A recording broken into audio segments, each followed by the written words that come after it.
চন্দ্রমল্লিকা পরিচিত একটি সুন্দর ফুল। চন্দ্রমল্লিকা হলো শীতের গাছ, তাই শীতকালে এই গাছে প্রচুর ফুল পেতে মে মাসের দ্বিতীয় সপ্তাহেই গাছের কাটিং থেকে চারা তৈরি করতে হবে। মাদার গাছের গোড়া থেকে বেরোনো শাখার সংগ্রহ করে সেই শাখাটি কাটিং হিসেবে ব্যবহার করে চারা তৈরি করতে হবে। কাটিংগুলি ছোট পটে মাটি দিয়ে বা বালিতে বসিয়ে চারা তৈরি হবে।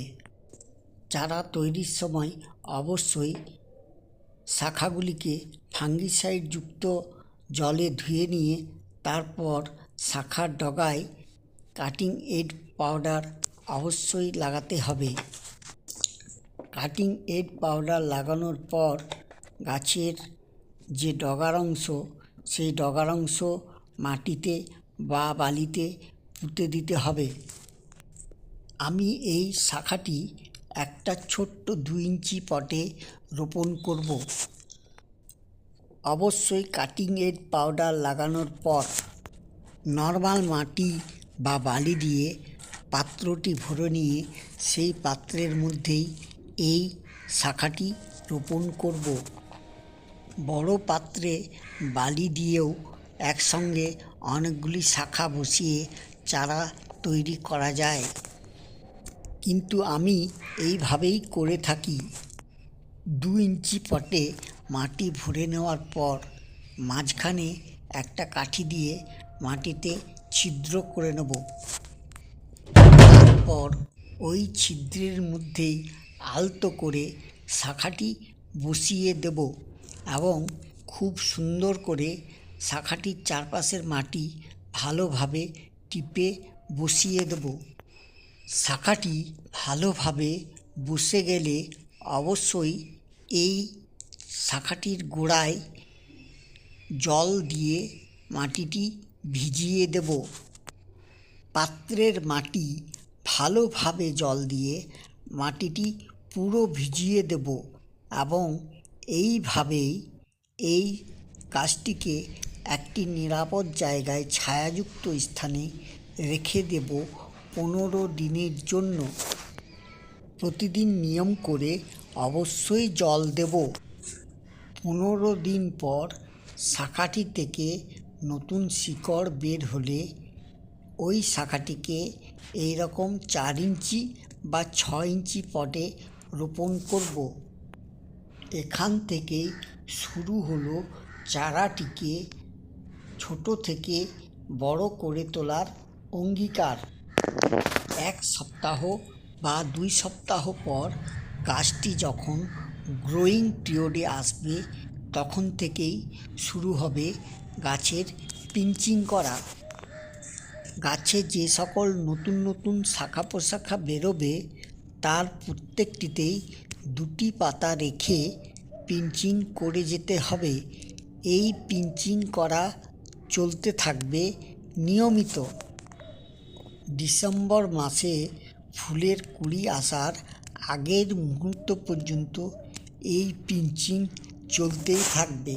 গাছের বয়স 1 মাস হবার পর থেকে গাছকে খাবার দিতে হবে। প্রত্যেক সপ্তাহেই গাছে সর্ষের খোলের জল আর কয়েকটি দানা ডিএপি দিয়ে গাছের বৃদ্ধি বাড়িয়ে যেতে হবে। সপ্তাহের কোনো একটা দিনে গাছে কীটনাশক স্প্রে করতে হবে, তবেই গাছ সুস্থ হয়ে বড় হতে থাকবে। এইভাবে চলতে চলতে আগস্ট মাস নাগাদ গাছ এইরকম আকার ধারণ করবে। তখন গাছকে অবশ্যই বড় পটে রোপণ করতে হবে। চন্দ্রমল্লিকা গাছের জন্য 10 বা 12 ইঞ্চি টব যথেষ্ট। একটি সুস্থ সবল গাছ তৈরি করতে গেলে কয়েকটি নিয়ম অবশ্যই মেনে চলতে হবে, যেমন প্রতি সপ্তাহে পিঞ্চিং করতে হবে, প্রতি সপ্তাহে গাছকে খাবার দিতে হবে, প্রতি সপ্তাহে গাছকে ঔষধ বা কীটনাশক স্প্রে করতে হবে, তাতে গাছে রোগ পোকা হোক বা নাই হোক। গাছের বৃদ্ধি সুগঠিত করার জন্য ও সুন্দর করার জন্য গাছকে অবশ্যই পূর্ণ সূর্য আলোকে রাখতে হবে। আর প্রতি সপ্তাহে গাছকে বা গাছের টবকে ঘুরিয়ে দিতে হবে, যাতে গাছের মধ্যে সূর্যের আলো সব দিকে সমানভাবে পড়ে। তবেই গাছ সুন্দরভাবে এবং ভালো সুন্দর শেপে বাড়তে থাকবে। বর্ষাকালে বৃষ্টির হাত থেকে চন্দ্রমল্লিকা গাছকে অবশ্যই বাঁচাতে হবে এবং এই গাছকে তখন শেডের মধ্যে রাখতে হবে।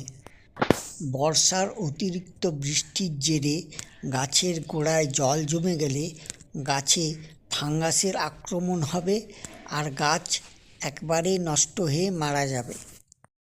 ফাঙ্গাসের আক্রমণ থেকে গাছকে রক্ষা করার জন্য অবশ্যই 15 দিনে একবার একটা ফাঙ্গিসাইড গাছে স্প্রে করতে হবে। সেপ্টেম্বর মাস নাগাদ গাছের বৃদ্ধি আরও বেড়ে গেলে অবশ্যই গাছকে 3টি খুঁটির সাহায্য নিয়ে গাছে রিং পরিয়ে দিতে হবে। খেয়াল রাখতে হবে গাছের নিচের দিকের প্রতিটি ডাল যেন ওই রিংয়ের ভেতরেই থাকে। পরবর্তী পর্যায়ে গাছ আরেকটু বড় হলে নভেম্বর মাস নাগাদ গাছের ওপরের দিকে আরেকটা বড় রিং পরাতে হবে। তার ফলে গাছ সুন্দর একটা শেপ নেবে। সেপ্টেম্বর মাস থেকে গাছের খাবার পরিবর্তন করে সর্ষের খোলের জলের বদলে সুফলা 10-26-26 2 গ্রাম 1 লিটার জলে গুলে প্রতি সপ্তাহে গাছকে দিতে হবে। তার ফলে নভেম্বর মাস থেকেই গাছে কুঁড়ি আসার প্রবণতা দেখা যাবে। আর আপনি যদি গাছের ফুল দেরিতে চান তাহলে সূর্য অস্ত যাওয়ার পর রাত্রি 10টা পর্যন্ত গাছের ওপরে একটা বৈদ্যুতিক বাল্বের আলো জ্বালিয়ে গাছকে আলো দিন। আলোক থেরাপি ব্যবহার করলে গাছে কুঁড়ি আসার প্রবণতা কমে যাবে আর ফুলও দেরিতে ফুটবে। আপনি যে সময় ফুল চান গাছ সেই সময়েই ফুল দেবে। সময় মতো গাছে ফুল পাওয়ার জন্য ফুল ফোটানোর 2 মাস আগে থেকে গাছে লাইট দেওয়া বন্ধ করে দিন। সব সময় খেয়াল রাখবেন গাছকে পরিমিত এবং সময়ে সময়ে জল দেবার। গাছে প্রচুর কুঁড়ি আসার পর গাছের কুঁড়িগুলি ফোটার সময় যখন ফুলের কালার দেখা যাবে তখন থেকে গাছের ফুলগুলি দীর্ঘস্থায়ী করতে এবং গাছের ফুলের কালার যেন নষ্ট না হয় সেই জন্য এই সময় থেকে শুধুমাত্র গাছে জল দিন। তাহলে প্রত্যেকটি চন্দ্রমল্লিকা গাছের প্রত্যেকটি ফুল খুব সুন্দরভাবে বিকশিত হবে। চন্দ্রমল্লিকা ফুল ফোটে মাত্র 15 দিনের জন্য, কিন্তু একটা গাছে প্রচুর পরিমাণে ফুল পেতে এবং সেই গাছকে দৃষ্টি সুন্দর করার জন্য 7 থেকে 8 মাস এই গাছের পরিচর্যা করতে হয়। 7-8 মাস পরিচর্যা করার পর গাছের ফুলগুলি যখন পাপড়ি মেলে হাসতে থাকে তখন মনটা যেন আনন্দে ভরে যায়। অনেক বাগানিরা গাছকে প্রথমে 4 ইঞ্চি, তারপর 6 ইঞ্চি এবং পরবর্তীকালে পর্যায়ক্রমে 8 ও 10 ইঞ্চি পটে এবং 12 ইঞ্চি পটেও রোপণ করে থাকে। আমি তা না করে গাছকে প্রথমে 6 ইঞ্চি পটে এবং পরবর্তীকালে ডাইরেক্ট 10 বা 12 ইঞ্চি পটে রোপণ করেছি। তাতেও আমার প্রত্যেকটি গাছ বেশ বড় হয়েছে এবং প্রত্যেকটি গাছেই 1000-এরও বেশি ফুল ফুটেছে। গাছের ফুল দেখেই তা বোঝা যাচ্ছে। প্রথমবারের প্রচেষ্টায় আমার চন্দ্রমল্লিকা গাছগুলি এই রকম হয়েছে। সঠিক সময়ে চারা রোপণ করে সঠিকভাবে পরিচর্যা করলে কম্পিটিশন লেভেলেরও গাছ করা যায়। আমার এই চন্দ্রমল্লিকাগুলি কেমন লাগলো কমেন্টে অবশ্যই জানাবেন। 8 মাসের আপডেট সহ ভিডিওটি তৈরি করতে অনেক সময়ও লেগেছে আর অনেক পরিশ্রমও করতে হয়েছে। চন্দ্রমল্লিকার খুঁটিনাটি তথ্য জানতে পুরো ভিডিওটি অবশ্যই দেখতে হবে। যারা স্কিপ করে পেরিয়ে গেছেন তারা অনেক তথ্যই মিস করেছেন, তাই সম্পূর্ণ তথ্যগুলি জানতে পুরো ভিডিওটি অবশ্যই দেখুন।